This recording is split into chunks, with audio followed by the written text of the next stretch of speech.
IAS level notes में आपका हार्दिक स्वागत है। यूपीएससी सीएससी नोट्स इन हिंदी दोस्तों। और आज हमारा टॉपिक है राजस्थान के इतिहास के साहित्यिक स्रोत। राजस्थान का इतिहास जानने के साहित्यिक स्रोत कौन कौन से हैं, कौन कौन से साहित्य हैं, पुस्तक हैं जो लिखी गई थी, उन सभी के बारे में आज इस वीडियो में हम चर्चा करने वाले हैं। तो चलिए शुरू करते हैं। राजस्थान में प्रारंभिक साहित्य की रचना संस्कृति और प्राकृत भाषा में की गई थी। ध्यान रख लेना, प्रारंभिक साहित्य हैं। इसकी दोस्तों रचना एक संस्कृत और दूसरी दोस्तों प्राकृत भाषा यानी दो भाषाओं में इसकी रचना की गई थी, क्योंकि दोस्तों प्राचीन काल में व्यापक रूप से इन्हीं भाषाओं की मान्यता मिली है। यानी कि प्राचीन भाषा में व्यापक रूप से इन भाषाओं की क्या मिली हुई थी, मान्यता मिली हुई थी। मध्य युग के प्रारंभ काल को अपभ्रंश और उसके जनित मरुभाषा स्थानीय भाषा में मारवाड़ी, मेवाड़ी, ढूंढाड़ी, नेवाती और दोस्तों बांगड़ी ये भाषाएं आदि साहित्य के लेखन हुआ है। यानी कि इन साहित्यों का लेखन भी इसी भाषा में भी हुआ है। प्रारंभिक सांस्कृतिक साहित्य में राजस्थान इतिहास का काफ़ी सूचना मिली है, जिसमें सबसे पहले देखते हैं ऐतिहासिक राजस्थान साहित्य। ऐतिहासिक राजस्थानी साहित्य हैं, इनके बारे में साथ ही साथ बात करेंगे राजस्थान के संपूर्ण साहित्य के बारे में। तो कौन सा साहित्य किसने लिखा है? सबसे पहला साहित्य आपके लिए यहाँ पर है पृथ्वीराज रासो। पृथ्वीराज रासो, तो ये रासो ग्रंथ पृथ्वीराज चौहान के दरबारी कवि चंद्रबरदाई द्वारा दोस्तों पिंगल यानी कि ब्रज हिरदी में लिखा गया है। यानी कि रासो ग्रंथ है पृथ्वीराज चौहान का है, दरबारी कवि था चंद्रबरदाई जिसने पिंगली यानी कि ब्रज भाषा में ये अपनी रचना लिखी है, जिसमें अपने पुत्र जलहन ने पूरा किया था। इसको पूरा किसने किया था? चंद्रबरदाई का पुत्र जलहन ने। इसके चार राजपूत वंशों में एक था गुर्जर, प्रतिहार, परमार, सोलंकी और जिसे चालुक्य कहते हैं, एवं चौहान की उत्पत्ति गुरु वशिष्ठ, विश्वामित्र आदि आबू पर्वत के अग्निकुंड का बताया जाता है। यानी कि आबू पर्वत के अग्निकुंड से माने जाते हैं। ये ग्रंथ चौहान के विशेषकर पृथ्वीराज चौहान के इतिहास का पर विस्तार प्रकाश डालता है। इसमें सहयोगिता हरण और तराइन युद्ध में विंशद वर्णन किया गया है। इसमें 4 बास 24 गज अंगुल अष्टप्रणाम ता उतरे सुल्तान मच्चू के सुहान, इस प्रकार के दोस्तों जो वर्णन है वो बताया गया है। यानी कि ये जो है चंद्रबरदाई ने कहा था पृथ्वीराज चौहान को कि 4 बाज 24 गज अंगुल अष्टप्रणाम के ऊपर बैठा सुल्तान, क्योंकि जो तराइन के युद्ध में हारने के बाद मोहम्मद गोरी ने पृथ्वीराज चौहान की आंखें फोड़ दी थी, तो फिर उसने सुल्तान को अंधा होने के बावजूद भी मार दिया था इस दोहे पर। ये एक वीरोक्ति की बड़ी ही प्रचलित है और चंद्रबरदाई राजस्थान के शीर्षक कवि और हिंदी की आदि कवि के रूप में प्रतिष्ठित साहित्य के रूप में से बताया जाता है। तो सबसे पहले देखते हैं पृथ्वीराज रासो, जिस पुस्तक के लेखक थे चंद्रबरदाई बलदेव सिंह रासो। इसका दोस्तों नरपत नाहल नाम के कवि ने लिखी है। हमीर रासो ये जोधराज ने लिखी है। और हमीर रासो दोस्तों ये लिखी है शंकरधर ने। किसने लिखी है? सारंगधर। सारंगधर हमीर रासो किसने लिखी है? सारंगधर ने। संगत रासो लिखी है दोस्तों गिरधराशिया ने। ठीक है। बली कृष्ण रुकमणी ये दोस्तों पृथ्वीराज राठौड़ ने लिखी है। अचल दास खीसीरी वचनिया ये शिवदास गार्डन ने लिखी है। कानरदेव प्रबंध ये दोस्तों लिखी है पद्मनाभ ने। पद्मनाभ ने क्या लिखा है? कानरदेव प्रबंध। पाथड़ और पीथड़ के लेखक ये किताब लिखी है कन्हैयालाल सेठिया ने। धरती दोहरारी ये लिखी है कन्हैयालाल सेठिया। लीलतास ये लिखी है कन्हैयालाल सेठिया। और रूठी रानी और चेतावनी रसुंगटिया ये पुस्तक लिखी है केसरी सिंह बारट। ये है साहित्य के लेखक सबसे बड़े। राजस्थानी कहावत नाम की साहित्य लिखा है मुरलीधर व्यास। राजस्थान शब्दकोश लिखा है सीताराम लालस। और दोस्तों नैणसी ख्यात लिखी है मुहणोत नैणसी। मारवाड़ी परगनारी विगत साहित्य के रचनाकार हैं मुहणोत नैणसी। साथ ही साथ बात करते हैं संस्कृत भाषा। इससे पहले एक बार फिर वापस देख लेते हैं, ध्यान रख लेना दोस्तों साहित्यों के बारे में एक बार फिर मैं बताने जा रहा हूँ, ध्यान रख लेना। पृथ्वीराज रासो ने चंद्रबरदाई ने लिखी थी पृथ्वीराज रासो साहित्य। बिसलदेव रासो साहित्य लिखा नरपति नाहल ने। हमीर रासो साहित्य लिखा था जोधराज ने। हमीर रासो साहित्य लिखा था संगरधर ने। संगत रासो है ये लिखा था गिरधराशिया ने। बेली कृष्ण रुकमणीरी ये पृथ्वीराज राठौड़ ने लिखा था। अचल दास की सीरी वचनावलिया ये शिवदास गार्डन ने लिखा है। और कानड़ प्रबंध ये पद्मनाभ ने लिखा है। और पीतड़ और पाथड़ ये दोस्तों हैं, इसके लेखक हैं कन्हैयालाल सेठिया। धरा धरती के लेखक साहित्य के लेखक है कन्हैयालाल सेठिया। लील टाच के लेखक है कन्हैयालाल सेठिया। रूठी रानी चेतावनी रे सुंगटिया ये केसरी सिंह बारड़ ने लिखा था। राजस्थानी कहावत है तो इसके लेखक है मुरलीधर व्यास। राजस्थान शब्दकोश उसके लेखक थे सीताराम लालस। नैण श्री ख्यात मुहूर्त नैण सिंह लिखी। और मारवाड़ी विड़ग जो परगनारी विगत जो है मुहूर्त नैण सिंह लिखी। अब बात करते हैं संस्कृत भाषा में लिखे गए साहित्यों पर। पृथ्वीराज विजय ये एक भयानक भट्ट द्वारा लिखी गई है। पृथ्वीराज विजय नाम की एक पुस्तक है भयानक भट्ट द्वारा। इसे अजमेर के सोहान का इतिहास मिलता है। अजमेर के सोहान का इतिहास इस पुस्तक में मिलता है। अमीर महाकाव्य ये नेहणी सूरी द्वारा लिखी गई है। इसमें रणथंभौर के सोहान का वर्णन मिलता है, यानी कि रणथंभौर के सोहान का इतिहास किसमें मिलेगा? नेहेंद्र सूरी द्वारा लिखी गई पुस्तक जिसका नाम है महाकाव्य। राजवल्लभ ये क्या है? राजवल्लभ ये एक मंडन द्वारा लिखी गई है जो 15वीं सदी में सैनिक संगठन स्थापत्य कला मेवाड़ की जानकारी देता है।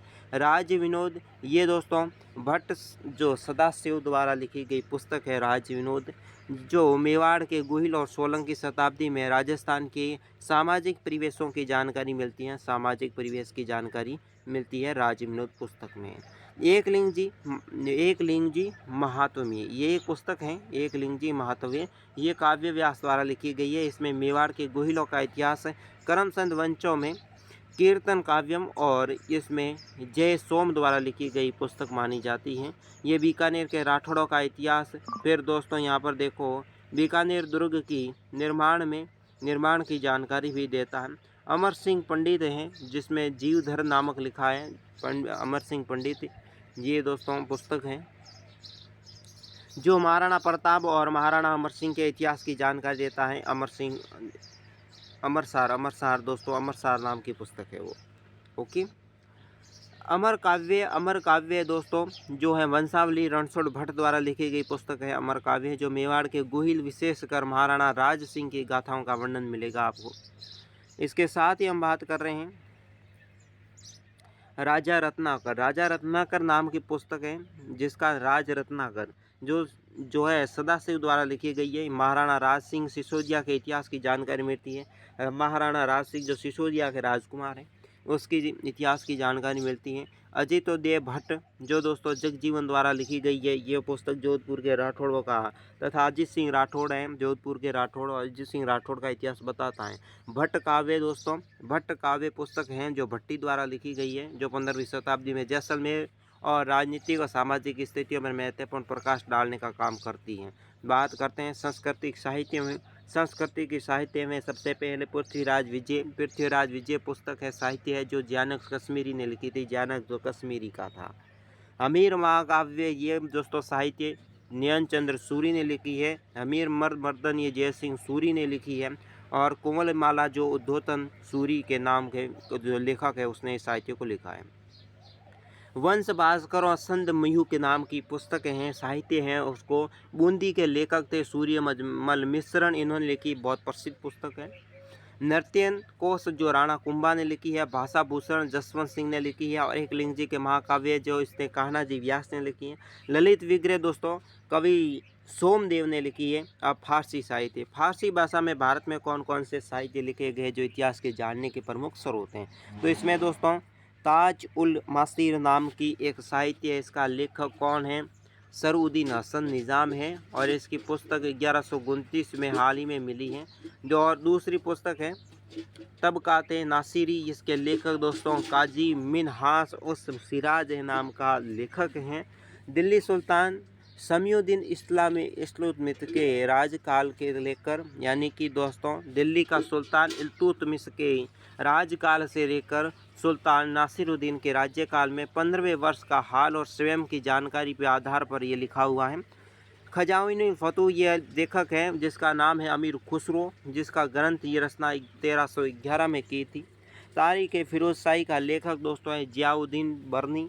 इस ग्रंथ में हमें रणथंभौर और उस पर होने वाले मुस्लिम आक्रमणों की जानकारी तारीख फिरोज शाही में मिलती है। तारीख मुबारक शाही इसके लेखक दोस्तों हैं हाया बिन अहमद अब्दुल शाह सरहिंद, जिसको तुगलक काल में इसकी जानकारी का मुख्य स्रोत यहाँ पर मिलता है। तुजुक बाबरी, ये दोस्तों तुजुक बाबरी बाबर द्वारा लिखी स्वयं की आत्मकथा को कहते हैं बाबरनामा के नाम से भी पुकारा जाता है इसे। पानीपत के युद्ध में खानवा का युद्ध तक की जानकारी मिलती है। पानीपत के युद्ध से लेकर खानवा के युद्ध की जानकारी तुजुक बाबरी में मिलेगी। हुमायूंनामा, हुमायूंनामा ये ग्रंथ का लेखक दोस्तों है गुलबदन बेगम, जो हुमायूं की पुत्री थी, जिसने लिखी थी हुमायूंनामा। और फिर दोस्तों तज़किरात उल वाक़ियात नाम की पुस्तक, जिसको जौहर अफ्ताबसी नाम के लेखक था जिसने लिखी, इस ग्रंथ में हुमायूं की जीवनी भी है।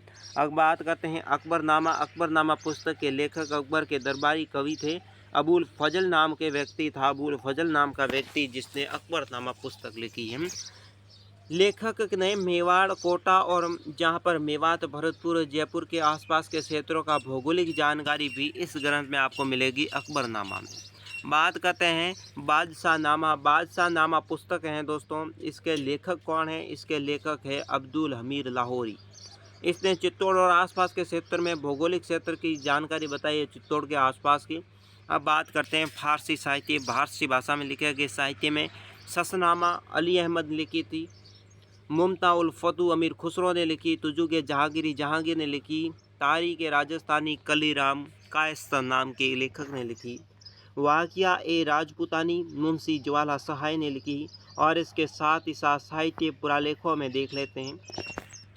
फरमान और मंसूरी बादशाह शासकों द्वारा अपने सामंतों, शाहजहादों और शासकों और प्रजा के स्वयं अथवा अन्य को से लिखवाकर भेजा जाता था। इस पत्रों को तुगार या राजा का परजाई हथेली का चिन्ह के लगा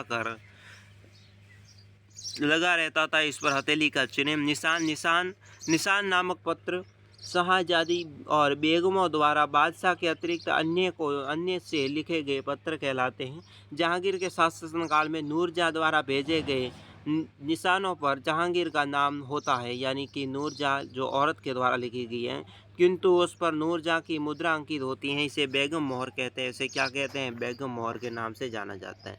अर्जदासत क्या होती है? प्रथा द्वारा शासकों और शाहजादों को बादशाह द्वारा लिखा गया पत्र है। यह ऐसे जो अर्जदास्तों में विजय के संदेश को प्रेषित करता है, इसे कहते हैं फतेहनामा। बात करते हैं हस्बुल हुक्म। ये क्या है? बादशाह द्वारा आज्ञा से बादशाही आज्ञा को सूचना देने वाला मंत्री या वजीर होता है और इसके अपनी ओर लिखता है, और ये अपनी ओर लिखता है। बात करते हैं रजम और अहकाम। अहकाम ये क्या होता है? बादशाह द्वारा अपने सचिव को लिखवाई गई एक पट्टी, ये टिप्पणियाँ विशेष कहलाती है। इसके आधार पर सचिव पूरा पत्र तैयार करता है। सनद क्या है? पद की नियुक्ति अथवा अधिकार हेतु प्रदान किया जाने वाला होता है, उसे कहते हैं सनद। परवाना क्या होता है? अपने से छोटे अधिकारी को लिखा गया प्रशासनिक पत्र होता है, उसे कहते हैं परवाना। रुक्का क्या है? निजी पत्र की संज्ञा दी गई है। परवर्ती काल में दोस्तों राजा की ओर से प्राप्त पत्र को खास रखा कहा जाता था। दस्तक क्या होती है? के आधार पर लोग सामान या एक स्थान दूसरे स्थान पर ला ले जा सकते हैं। दरबार द्वारा शिविर प्रवेश के लिए दस्तक एक प्रकार का आधुनिक परमिट या पास होता था, इसे कहते हैं दस्तक, सामान को ले जाने वाला परमिट। वकील रिपोर्ट क्या होती है? प्रत्येक राज्य में बादशाही दरबार को वकील नियुक्त करता है। यहाँ पर शासकों के हित की रक्षा करना, सूचना भेजना, इनके द्वारा लिखी गई सूचनाओं को वकील रिपोर्ट के नाम से जानी जाती है। अखबारात क्या होती है? इस प्रकार की राज्य और दरबार की कार्यवाही में दोस्तों प्रेसिडेंस यानी कि अखबारात कहा जाता है इस प्रकार को। अब बात करते हैं राजस्थान के इम्पोर्टेंट क्वेश्चन। सबसे पहला प्रश्न बनता है राज रत्नाकर ग्रंथ के बारे में बताइए। तो ये ग्रंथ 17वीं शताब्दी के विद्वान लेखक सदाशिव के महाराज राज सिंह के समय काल में लिखी गई है। सदाशिव लेखक थे। इसमें 22 सर्ग हैं और राज सिंह के समय में समाज चित्रण और दरबारी जीवन का वर्णन यहाँ पर मिलता है। पंडित जीवाधार द्वारा रचित ग्रंथ के बारे में बताइए। तो इसमें दोस्तों पंडित जीवाधर को 16वीं शताब्दी में अमरसार की रचना है। इस काव्य में महाराणा प्रताप है अमर सिंह के प्रथम के संबंध में अच्छा प्रकाशन पड़ता है और तत्कालीन रहन सहन, आमोद प्रमोद और जीवन की झांकियों के लिए अमरसार और महत्वपूर्ण स्रोत भी मिलता है। बात करते हैं जोधपुर के महाराजा उदय सिंह के समय में उसके दरबारी कवि कर्णीदान द्वारा लिखित ग्रंथों के बारे में बताना है तो कर्णीदान नाम का एक लेखक था जिसने सूरज प्रकाश की रचना की है महाराजा अभय सिंह के समय में। इसमें क्या मिलता है आपको, अभय सिंह के युद्धों का आंखों देखा वर्णन मिलेगा। तत्कालीन सामाजिक व्यवस्था, वेशभूषा, खान पान, विवाह, उत्सव, रीति रिवाज, आखेट, यज्ञ, दान, पुण्य, यात्रा आदि संजीव वर्णन आपको मिलेगा। बिट्ठू सूजा द्वारा रचित ग्रंथ के बारे में बताइए तो राव जयश्री को संध की रचना यानी बिट्ठू सूजा ने 16वीं शताब्दी में की थी। इस ग्रंथ में बीकानेर के शासक जयसिंह के युद्ध प्रणाली और स्थानीय रीति रिवाज की जानकारी मिलती है। इस कृत में कामरान और भटनागर के किले पर किए गए आक्रमण का वर्णन मिलता है। इसमें बीकानेर के कई वीर किले इन मुगलों के देने वाली चुंगी से बचाने के काम आए थे। बात करते हैं मुहूर्त नैणसी नाम की पुस्तक है। नैणसी जोधपुर के दीवान जिसको कहते हैं जयमल के ज्येष्ठ पुत्र जिसका थे, जिन्होंने 27 वर्ष की आयु में राज्य सेवा में नियुक्त किए गए थे। शीघ्र ही देश के दीवान बनकर जोधपुर के महाराजा जसवंत सिंह के विश्वास पात्र अधिकारी बन गए थे और दुर्गवे वंश अपने जीवन के अंतिम वर्षों में वे महाराजा का कोप भाजन बन गए थे और मजबूरी में उन्होंने आत्महत्या भी करनी पड़ी थी। ये थी इनके बारे में। और उन्होंने 1643 ईस्वी में स्वतंत्र रूप से इतिहास लेखन विषयक सामग्री इकट्ठी करने प्रारंभ करती।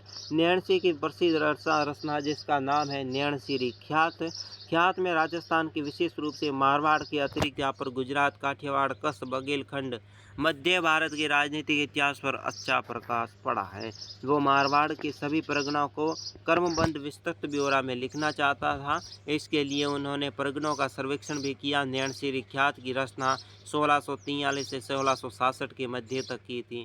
ख्यात के स्वान पर भाटियों का काफ़ी प्रचार का विवरण दिया गया जिसमें नैणसी ख्यात सत्यता और यथार्थता को सभी लेखकों को सबर का प्रकाशन भी करती है। मारवाड़ी परगनारी विगत में मारवाड़ के परगना कस्बों की आबादी, वहाँ का जनजीवन, सामाजिक आर्थिक व्यवस्था पर अच्छा प्रकाश पड़ता है मारवाड़ी परगनारी विगत पुस्तक से। मुंशी देवी प्रसाद ने नैणसी को राजस्थान का अबुल फजल कहा है। राजस्थान का क्या कहा है? अबुल फजल।